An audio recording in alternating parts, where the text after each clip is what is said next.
अशा प्रकारचे तिळाचे लाडू बनवण्यासाठी ही रेसिपी कुठेही स्किप न करता शेवटपर्यंत बघा।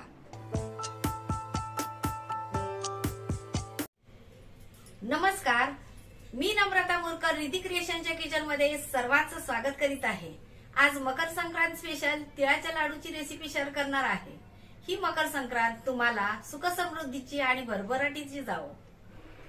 साहित्याचं योग्य प्रमाण डिस्क्रिप्शन बॉक्स मध्ये दिलेलं आहे। सर्वप्रथम खोबरं किसून घेऊया।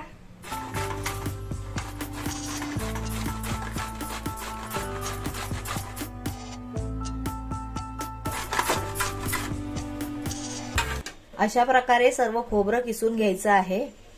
आता तीळ, शेंगदाणे आणि खोबरं मंद गॅसवर खमंग भाजून घेऊया। गॅस चालू करून घेऊया। पॅन तापलेला आहे।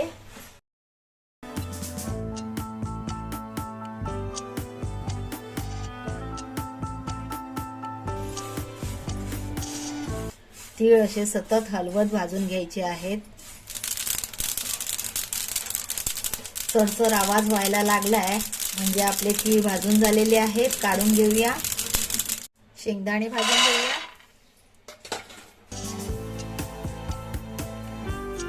सतत हलवत भाजून घ्यायचे आहेत।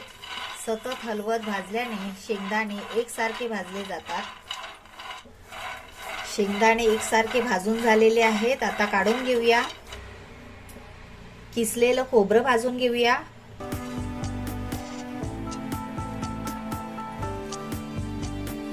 खोबरं मंद गॅसवर सतत हलवत भाजून घ्यायचं आहे।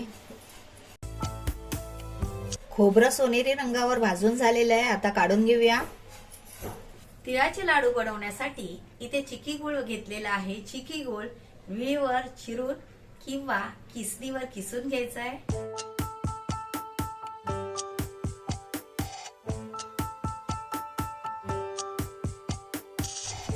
अशा प्रकारे सर्व गुळ चिरून घ्यायचा आहे। शेंगदाणे खमंग भाजून झालेले आहे। आता सालं काढून मिक्सरला लावून भरड वाटून घेऊया। जरा मोठे मोठेच वाटायचे आहेत, पावडर करायची नाहीये। अशा प्रकारे मिक्सरला भरड वाटून घ्यायची आहे। आता लाडू वळण्यासाठी पाक करून घेऊया। पाक बनवण्यासाठी पातेलीत 1 टेबलस्पून तूप टाकायचंय। तुपाने लाडूला चांगली चकाकी येते। तूप वितळलं की त्यामध्ये गूळ टाकायचा आहे।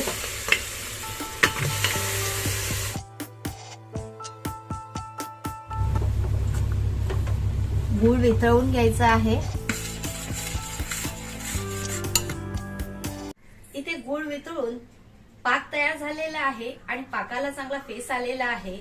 फेस आला म्हणजे आपला पाक तयार झालेला आहे। इथे आपल्याला 1 तारी पाक करून घ्यायचा आहे।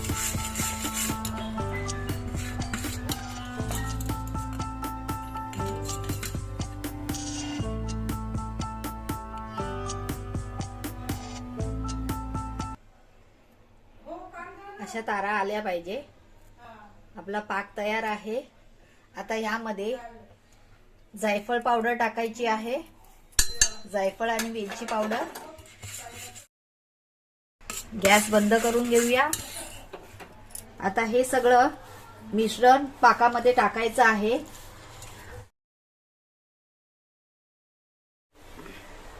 सगळं एकजीव करून घ्यायचं आहे।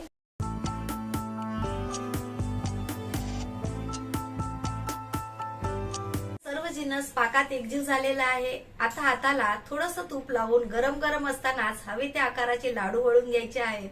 हाताला तूप लावल्याने पाक हाताला चिकटत नाही, त्यामुळे लाडू करायला सोपे जाते आणि लाडूला छान चकाकी येते।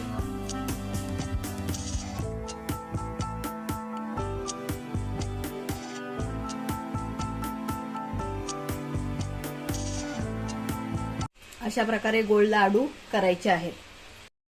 तिळाचे लाडू तयार आहेत। रेसिपी आवडली तर मित्रमैत्रिणी, नातेवाईकांबरोबर शेअर करा। अशाच प्रकारच्या नवनवीन रेसिपीज पाहण्यासाठी रिद्धी क्रिएशन चॅनलला सबस्क्राईब करा। वेळात वेळ काढून तुम्ही ही रेसिपी पाहिली त्याबद्दल खूप खूप आभार।